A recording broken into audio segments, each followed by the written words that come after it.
I am thrilled today to welcome Dr. Catherine Clinton to the Squint podcast. Dr. Catherine Clinton is a licensed naturopathic physician, educator, and author who has spent more than 18 years helping people understand health through a deeper quantum lens. Catherine has authored multiple articles published in peer-reviewed scientific journals and remains actively engaged in research-informed education.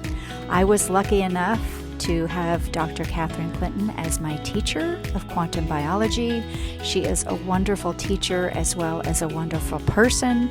She recently authored the book Optimize, which is a 7-step plan to health and longevity through quantum biology. It is a thrill to welcome Catherine to the podcast today. Listen up, it's a good one. Catherine was one of my first teachers. I call her the queen of quantum. She knows it all. And she's as knowledgeable as she is just so kind. And she's an incredibly nice, wonderful, compassionate person. So she is also a wonderful writer. And she just published a book. It's called Optimize.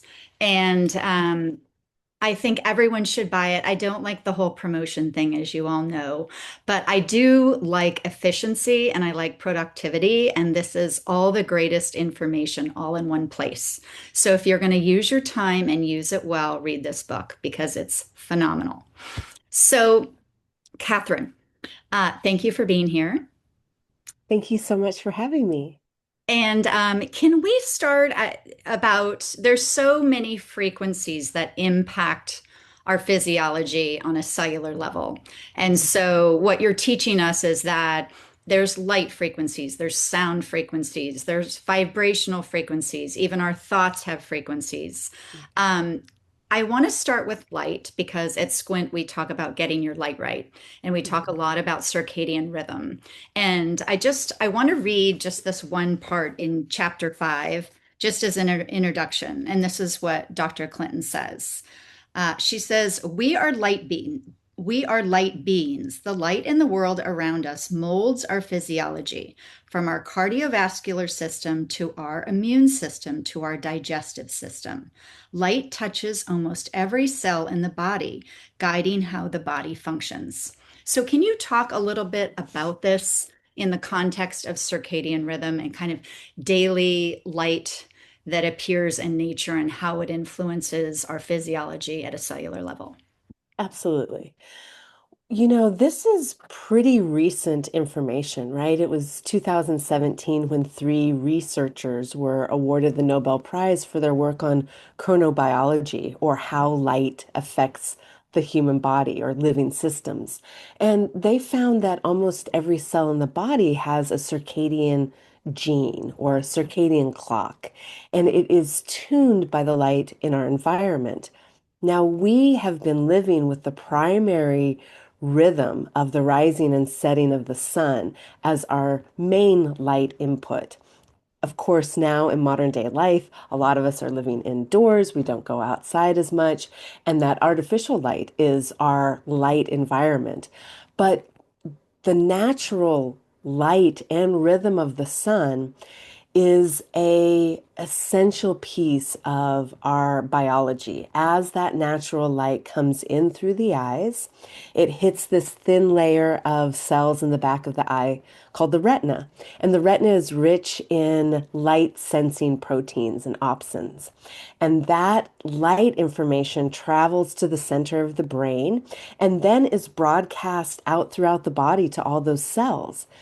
And when we are living in alignment with the rhythm of the sun, then it all is sort of working on clockwork, right? It's all in sync.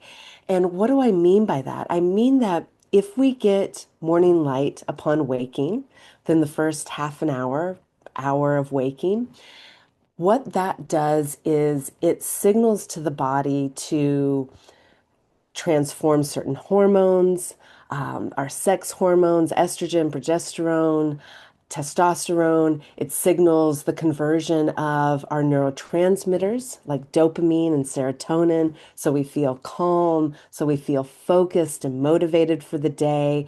It helps balance our immune system. It helps initiate and drive our metabolism. It just gets things going in the morning on so many different levels. And then if we take natural light breaks throughout the day, we are reinforcing that circadian rhythm. And not only are all those biological processes guided by the light in our environment, and ideally the natural light in our environment, but our cellular response, our organ function is also guided by that light in our environment. That means our cardiovascular system, our respiratory system, our detoxification organs like our liver, our kidneys, our digestive system, all of the different systems in the body are guided by the light in our environment. And when we are matching our light environment with the rising and setting of the sun, our body's working at an optimal capacity. The artificial light that many of us are surrounded by most of the day, it has a very narrow band of blue light. So if I were to take out my spectrometer and measure the light inside, I would see a peak in part of the spectrum of the visible blue light. And the other bands of light would be very low. If I were to go outside, even on a cloudy day, we would see ultraviolet A, ultraviolet B, depending on where we're located, what time of year it is. We would see all the visible spectrums of red, orange, yellow, green, blue. We would see the spectrum of infrared and how wonderful that is for supporting our health and our infrared support of our mitochondria. So it's almost like we can think of it as nutrition, Right. right? Right. Getting that full spectrum of light is really that diversity in our diet and our nutrition that we need, whereas indoor lighting doesn't offer us that same spectrum of light in the different categories, different spectrums of light, and also in the intensity of light. We we are light beings Right. and we need that light in our environment and the outdoor lighting, even on a dreary, cloudy day, it's going to have so much more light for our body to utilize. Right. Well, it's interesting that you were talking about diversity of light because I think people are learning more about light and I think they're learning about vitamin D, but it's kind of stopping there in the sense that, people say to me at, 8 in the morning, "Hey, Shannon, I'm getting my vitamin D." And I say, "Yay." But I know they're not really getting their vitamin D. I'm just excited that they're outside. But it's really kind of learning about the diversity of light wavelengths and how nature is perfectly designed to provide us what we need. And Yeah, it's not just about a chase for vitamin D, because that's one wavelength. It's UVB. It needs to get on your skin. And not everyone is doing that. But it's so important to get the infrared light. And as we'll get to later about exclusion zone water and how our body works. And so it's so important to get all of these wavelengths. And so, just getting outside as much as you can, connecting to the earth, grounding, all these things. Um, absolutely. for hormones specifically, I know that's kind of a UVA rise moment, this kind of UVA light, from kind of 10 degrees to 30 degrees before that UVB comes. So, can you tell us a little bit about the amino acids in our bodies and how the light wavelengths work to utilize those amino acids to create the hormones like serotonin and dopamine that we enjoy so much? Absolutely. So, going back to the infrared energy, and one of the reasons it's so important, helping the mitochondria and their production of everything that they're doing, our mitochondria create pregnenolone. So, Mhm. when we're talking about hormones, especially the sex hormones and the steroid hormones, that pregnenolone backbone is the foundation for all those hormones. And our mitochondria are most active in the morning. They respond to that red and infrared light. And that is so predominant when the sun comes up, that beautiful orange glow of sunrise that we see. And then, like you said, as that light starts to go from about 10 to 30 degrees above the horizon, we start to see an increase in ultraviolet A, an increase in blue light, and that helps several different things happen in the body.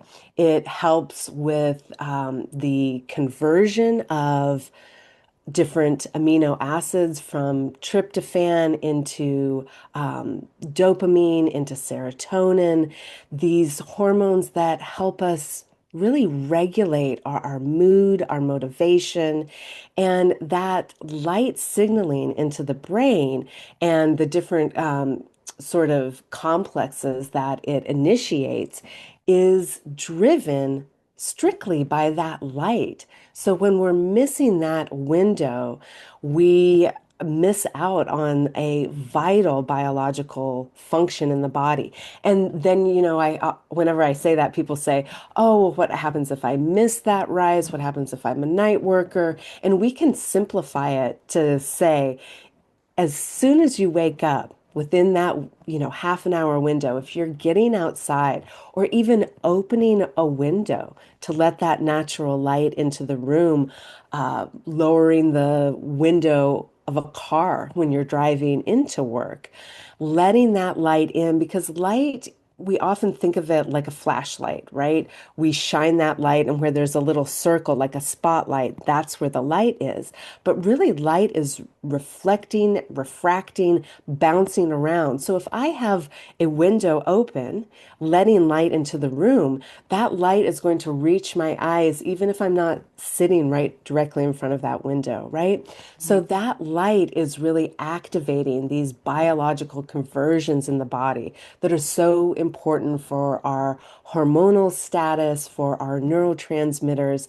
And I think people, getting our light right in the morning sounds like such a simple thing. It sounds almost boring, but the results are so profound when people start implementing this into their daily lives. And that's what's so exciting to see. Yes, yes. Um, So I do want to talk a little bit about artificial light at night, and that impact, on cortisol and glucose levels, and also why it's so important to have it dark so that we can repair, so that we can experience autophagy and apoptosis and all these cellular processes that are relying on this circadian rhythm. They're relying on this brightness during the day and they're relying on this darkness at night.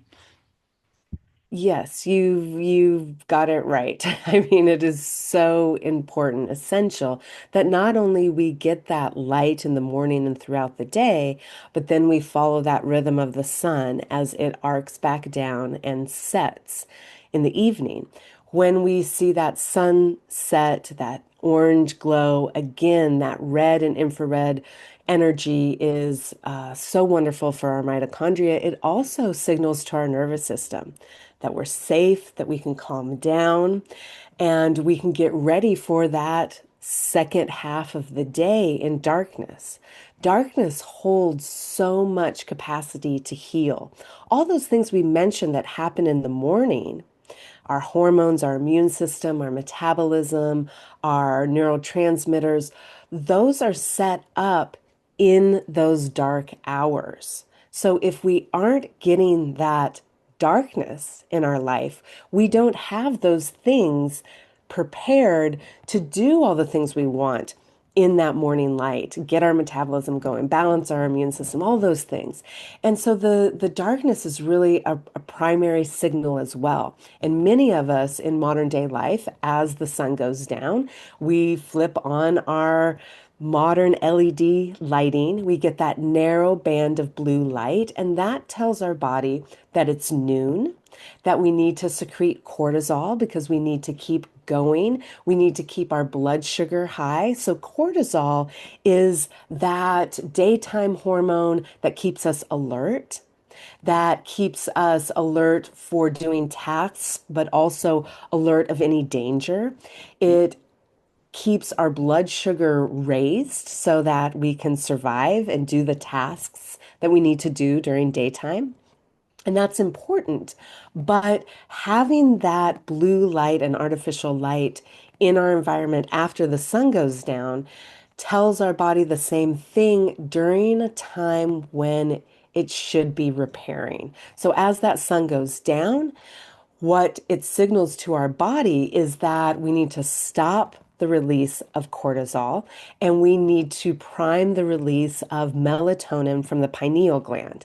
And melatonin, yes, it helps us with a deep reparative sleep, but it also is connected with over 250 different biological functions. It really assists in so many different areas in the body. And when we block that release with that LED light, that narrow band of blue light, then we aren't getting that melatonin into circulation and we aren't assisting with all those different biological cascades such as our metabolism, right? When we lower the lights, release that melatonin, we are also increasing the sensitivity to insulin in the hypothalamus so that insulin can dock, so that our leptin can dock. So we have that metabolic conversation in our brain so that our body can burn calories and fat efficiently.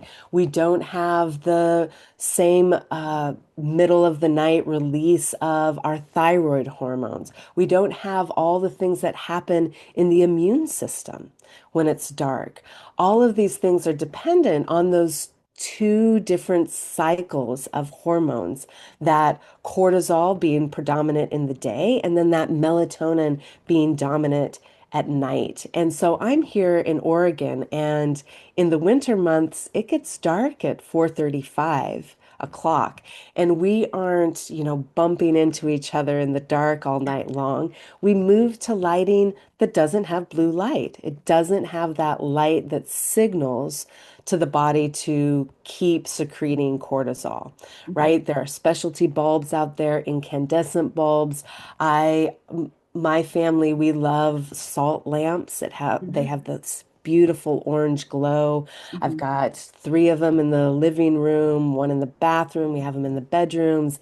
In the dining room and the kitchen, we have incandescent bulbs in case something needs to be done there, so that we are mimicking that setting sun, that spectrum of light, and not only the spectrum of light, the intensity of light, right? We lower the lights so it's not as bright, and we also pull the lighting down so it's closer to the horizon. All those salt lamps are set on countertops, Right. right? They're not this overhead lighting that mimics sun in the middle of the day. Mm-hmm.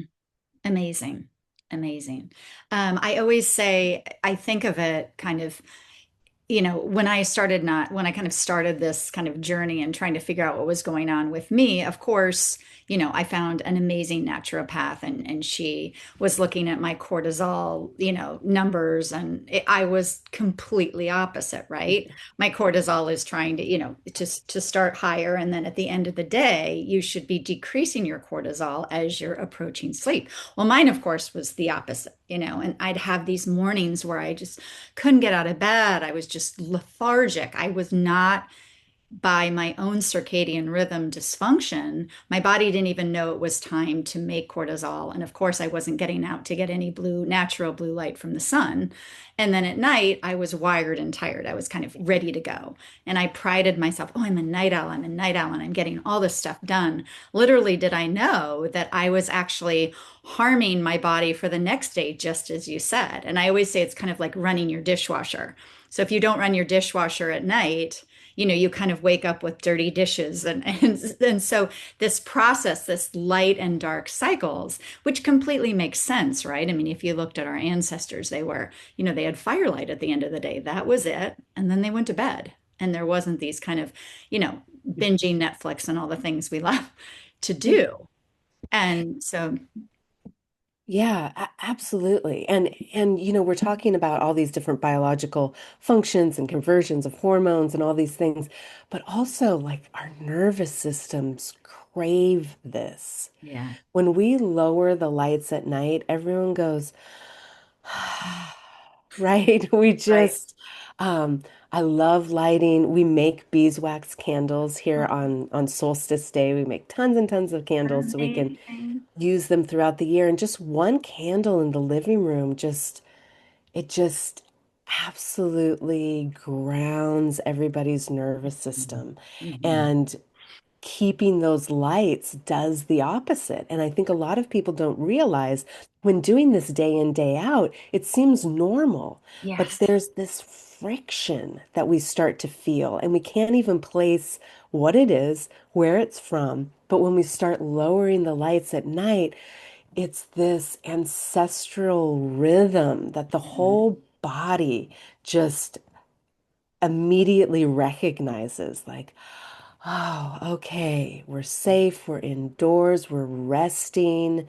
We Mhm. belong here. This is our safe harbor. All of these things happen when we lower those lights, besides all these amazing biological functions in the body, that nervous system just can exhale. Yes. And it is interesting how once you kind of get more into circadian rhythm, how you start appreciating winter and shorter days so much more. I used to have this moment, it was 4:45 and it was getting dark and I was so upset, and now you just kind of like lean into it and just say, okay, this is the season, this is my rhythm, this is when I'm supposed to sleep longer, this is when I'm supposed to rest, and I'm not supposed to fight this and be overproductive. I'm supposed to really kind of nurture my body and rest because spring is coming and I'm going to have to hunt and feast and all the things that happen ancestrally. It's really interesting when you kind of look at it from that framework. Okay, so I want to move to water, and it's such an exciting topic. And just for our listeners, water is not a small thing. We are 70% water by weight. And it is a huge driver for our health because water acts as an antenna for our environment. And it also, with the sun, we can split water. Anyway, I'm going to let Catherine explain exclusion zone water to you. But can you just talk very generally about water in our body and our composition and our physiology and why water is important and why hydration just isn't drinking more water, that there is a larger story to hydration? Yeah, that is a really important piece of health that a lot of people are overlooking. And just simply put, like you said, we're 70% water. Some people, the range can go to 60 to 70% depending on how well hydrated you are, molecularly speaking, because the water molecule is so small. If you were to line up all the molecules in the body, we're 98% water. And that water, on a very broad understanding, that water allows for biological action.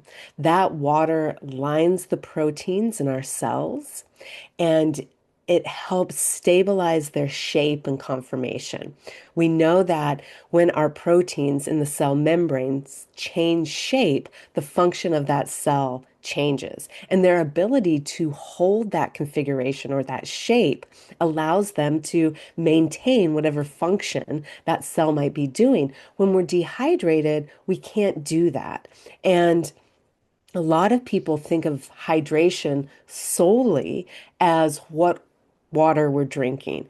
And I see so many patients come in, they're drinking a ton of water, but they're still dehydrated because that water isn't getting into that extracellular matrix. It's not getting into the cell. And what we see is that one of the main drivers of hydration in the body are the mitochondria, right? Those little sort of jelly bean shape. Now, Mhm. they're not really that shape. That's the mitochondria Right, in a dangerous state, but right, that's a different conversation. That's kind of that coloring page right. of a cell that we all got in school. It's Yeah. this jelly bean shape organelle inside the cell that makes ATP, the cellular source of energy, the source of energy in the body. But every time it makes ATP, that mitochondria is also making water.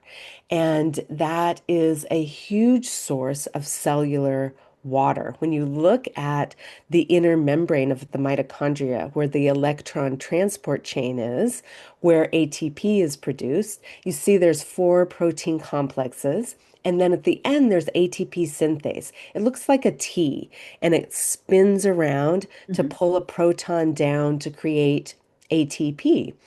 And as it does that, it creates infrared energy. And the complex right next to it, complex 4, is creating water. So right there in the mitochondria, in the electron transport chain, you have water being made right by infrared energy. And that brings us into a conversation about this fourth phase of water. Professor Gerald Pollack and his team out of the University of Washington were the first to actually identify and observe a fourth phase of water or a second phase of liquid water. But this was something that researchers had been theorizing about for over a century, that there was a different form of liquid water.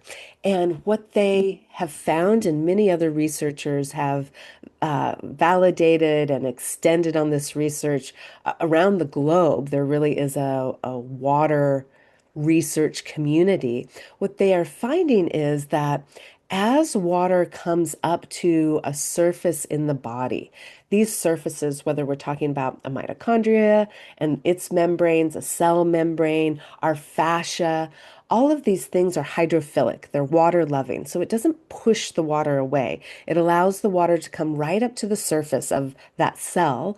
And when it does, something incredible happens. It takes on a different organization. It takes on a different structure. It becomes more gel-like, more viscous. And Pollock proposes that it takes on this lattice formation of hexagons, like a honeycomb. If we can imagine a honeycomb, it is this honeycomb shape of connected hydrogens in the water. So it takes on this different structure. And that organization of water is negatively charged. It has a negative electrical charge, and our cells run on a negative electrical charge. And as that water builds, it pushes out a positively charged hydrogen or a proton and creates this separation of charge between the positively charged water that forms right outside of it and that negatively charged water that forms right against a cell. And that creates a separation of charge just like a 9-volt battery. Hmm. And that is a potential source of energy in the body.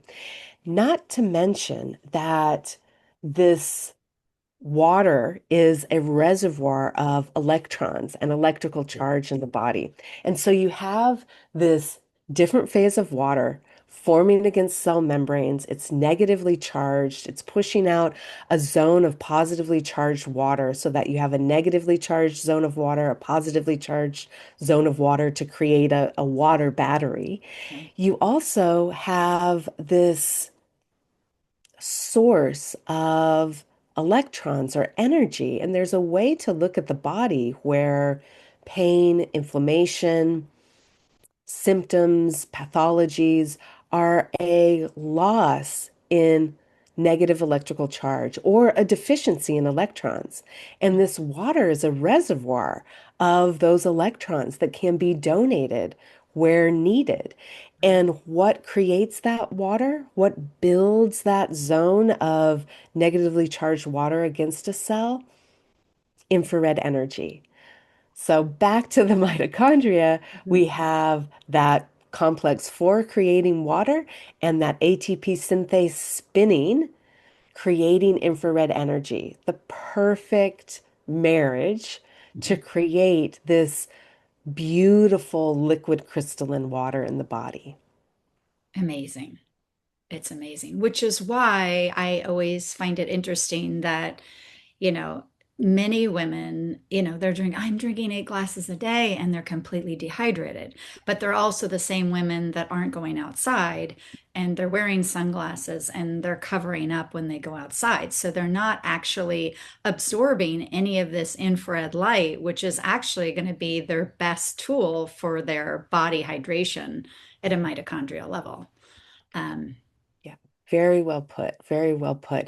And there's so many inputs into the mitochondria, right? I mean, infrared energy from the sun, right? The sun is our biggest source of infrared energy. And here in the Pacific Northwest, many days in the winter and fall and early spring are cloudy. But mhm. even those days, we are completely enveloped in infrared energy, and infrared energy can go through our clothing. So anytime we go outside in those months, on those dreary, cold, gray days, we are still really supporting that water inside of us, our mitochondrial function. Our mitochondria respond to movement. They respond to seasonal inputs. So going outside in the winter when it's gray and dreary, when we feel cold, we're still supporting our mitochondrial function on so many different levels. Right. Last, well, I guess it was 2 years ago, I founded the Quantum Biology Health Institute. And the first research study we did was on heart coherence and mitochondrial function. So we looked at participants all over the world, and they did a 42-day practice of a 5-minute heart coherence exercise. And we're starting to get the results back in, and they're really exciting. These people are experiencing an increase in cellular energy, an increase in ATP production, an increase in mitochondrial function just by getting heart coherent for 5 minutes a day. So our thoughts and emotions also have a huge impact on our mitochondrial function. Our mitochondria are really these cellular sensors. Mhm. They are sensitive to light and sound and temperature, our thoughts and emotions. There's Right. many ways to support our mitochondrial function and that water that they're Right. producing. Right. I just think, I think of mitochondria as just our sixth sense. I mean, they are picking up on everything. They're picking up on, the good. They're picking up on the sound of nature, the birds chirping, the ocean waves, kind thoughts from a friend, everything. But they're also picking up on the not so good. They're whether it's a fire engine going by, an ambulance, just anything alarming, our cells are responding to that potential danger or potential safety and sanctuary. And it's so fascinating to me. And also just self-talk. The things that we always say, oh, don't talk negatively about other people or certainly not yourself because your mitochondria is listening and they want you to be kind to yourself and it matters. It sounds kind of hippy dippy, but it really, really matters. It Um, does. It does. so I want to talk a little bit about fascia. And I think water's a good segue to fascia because I think for most people listening, we're kind of saying, okay, on a molecular level, we're 95% water. And when you start this, like I still was like, I get it, but I don't get it. We're just kind of water sloshing around with organs. Like, how is it all structured? And then I learned about the fascia and that, it's this incredible network that's surrounding our body that literally touches everything. It's going in and out everywhere, and it is hydrated. And this is kind of our water network that's moving around and it also serves as an energy source too. Can you explain how the fascia works? This kind of like we think of it as like a sweater that's covering us, but it's so much more than that. It's not just this, this old sweater. It's dynamic. You know, it's semiconductive. It's so many things. It is, it is. And I like that sweater analogy. It is this fabric of the body, and it connects to every single structure in the body. When I was in naturopathic medical school, it was that thin white covering you would remove in cadaver lab to get at the real thing. Now we Hmm. know that it's much more than scaffolding.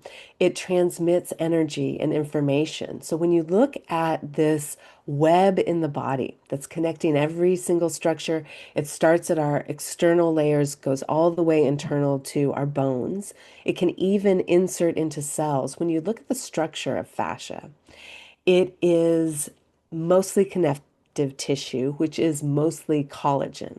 Collagen is, like you mentioned, it's semiconductive, so it can hold an electrical charge and it can transmit it. And our fascia, just like a quartz crystal, is piezoelectric. So when a quartz crystal is compressed or when it is exposed to pressure or pressure waves, it can create an electrical current. Our fascia has that same quality. So when it is exposed to pressure in the form of movement or body work, or when it experiences pressure waves, it can create an electrical charge. So we have this semiconductive, piezoelectric fabric in the body that can create an electrical charge. It can hold an electrical charge. It can transmit this electrical charge, and it is completely covered in this liquid crystalline easy water. And so that extends this understanding of our water because now we have, like you said, this body-wide network. And Professor Pollock did an incredible research study where he molded a collagen tubule. He immersed it in water, mimicking what we would see in the body. He exposed it to infrared energy. And yes, he saw that liquid crystalline water form on the wall of this tube, this collagen tube. It created that negatively charged water zone, that positively charged water zone as he would expect. But something else happened that was really surprising. That potential energy that's created from that separation of charge between the negatively charged EZ water and that positively charged water right outside of it created this flow of water through that tubule. That water was propelled through that collagen tubule. There was nothing else pushing that water. It was just that water battery, so to speak, that was created. And it pushed water, it pushed particles, and it pushed protons.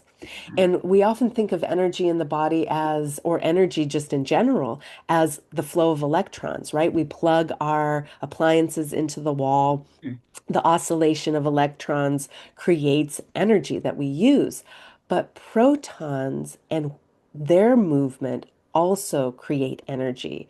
The proton force motor, it's being explored as an alternative form of energy. When protons flow, they also create energy. And they also can hold an immense amount of information.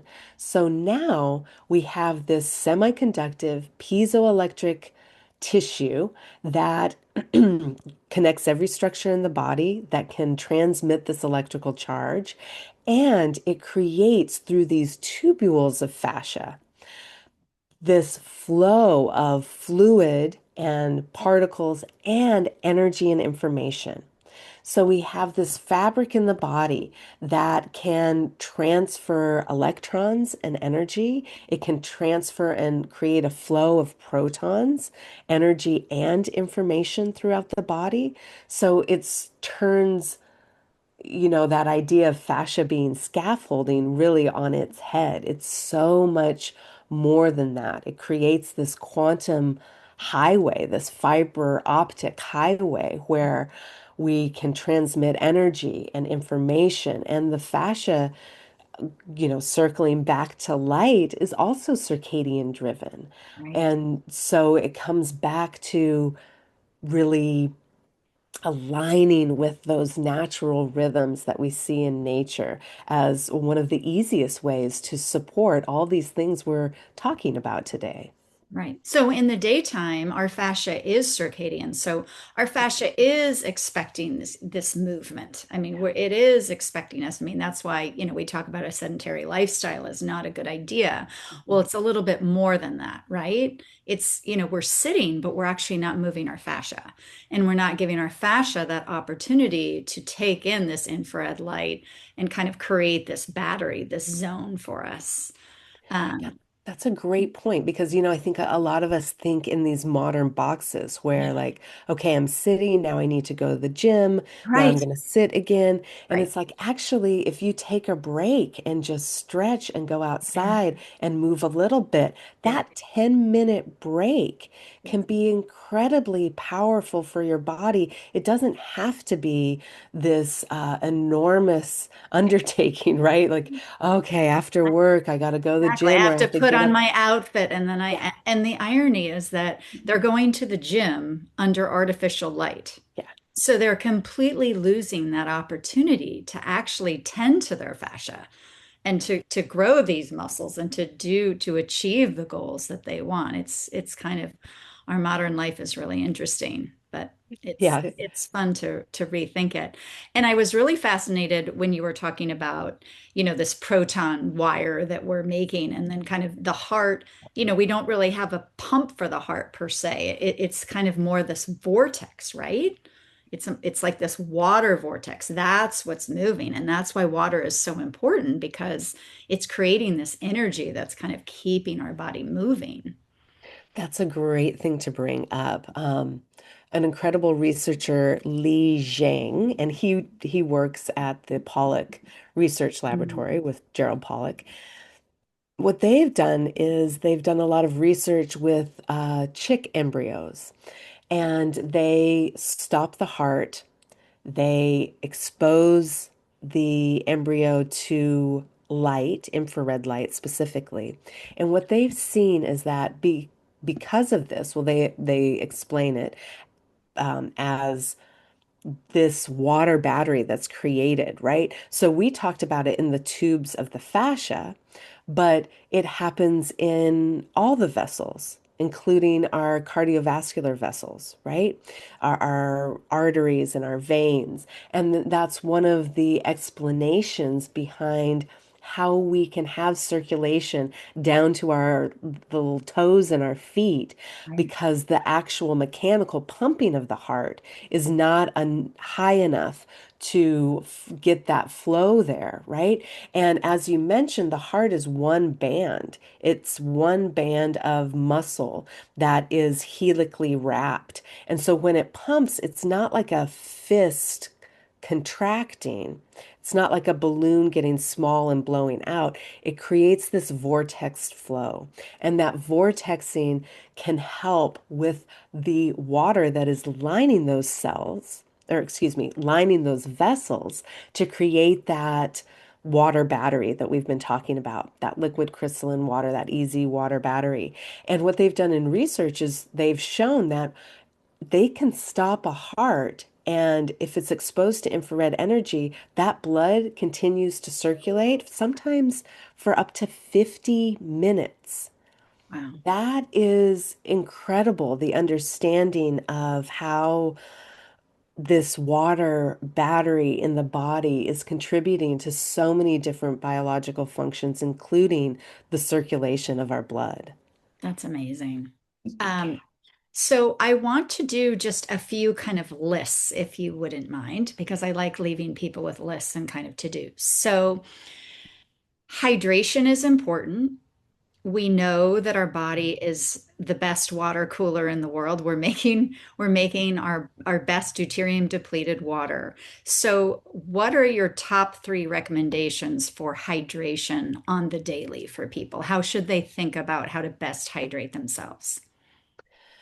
Well, when we're talking about drinking water, I think that making sure we understand that having a clean source of water is important, Mhm. that having some kind of mineral content to that water is important. And I think this is where, there's a whole spectrum of advice and input out there where people are using their water and adding uh, large amounts of electrolytes so that they're actually supplementing their minerals that way. For me, I just want people to understand a little bit of mineralization in the water can help it get into that extracellular space. It can help the body absorb that water. So it doesn't have to be an actual nutritional source of minerals, right? Just a little bit can actually really help with that uptake of water without then doing all those other things that really high amounts of electrolytes can do.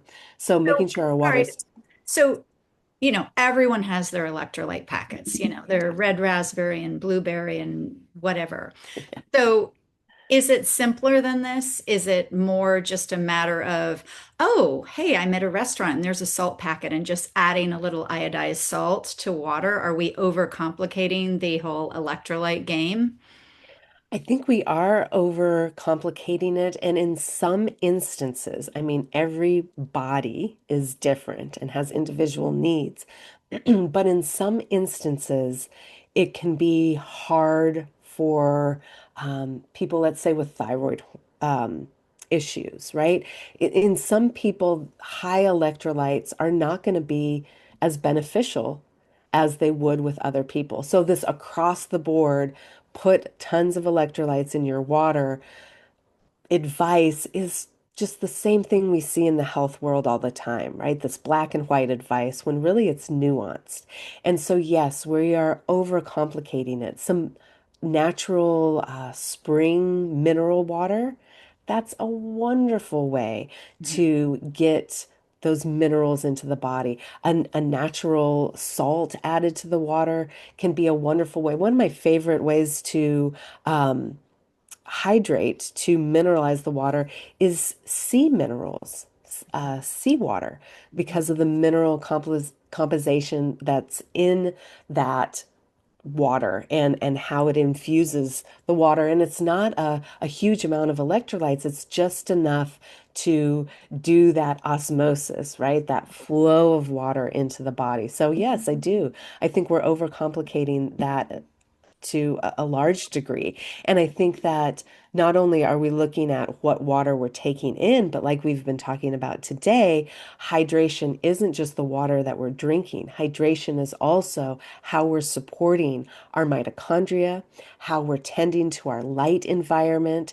So getting outside, gentle movement, staying coherent with our mind and our body, these are beautiful ways to actually stay hydrated. Mhm. It's so interesting too, because so much of hydration doesn't have to do with the glass of water. It has to do with kind of this coherence in your body and allowing your mitochondria to work. And if you can let your mitochondria work, there's your, it's the best water on the market, right? If you can just let it work. Yep, absolutely. I was seeing a patient recently who has profound mitochondrial dysfunction from being in an environment of mold, right? Mm. And they moved out of that environment. They are tending to their mitochondrial function, but that wasn't on their radar. And they were saying, I'm drinking mineral water. I'm drinking the best water. I'm going in my sauna. I don't know why I don't feel hydrated. And we looked at their mitochondrial function and it was like, that's why.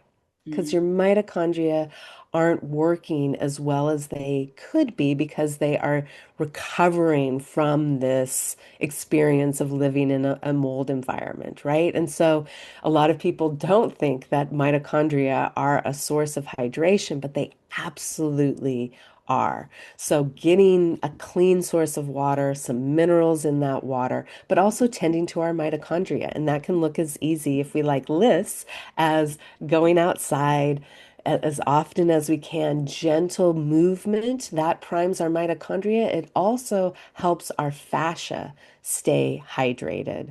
Mhm. And then tending to our nervous system, watching that self-talk, maybe a mindfulness practice, a gratitude practice, a heart coherence practice. All of those things can support our mitochondria, our fascia, and our level of hydration in the body.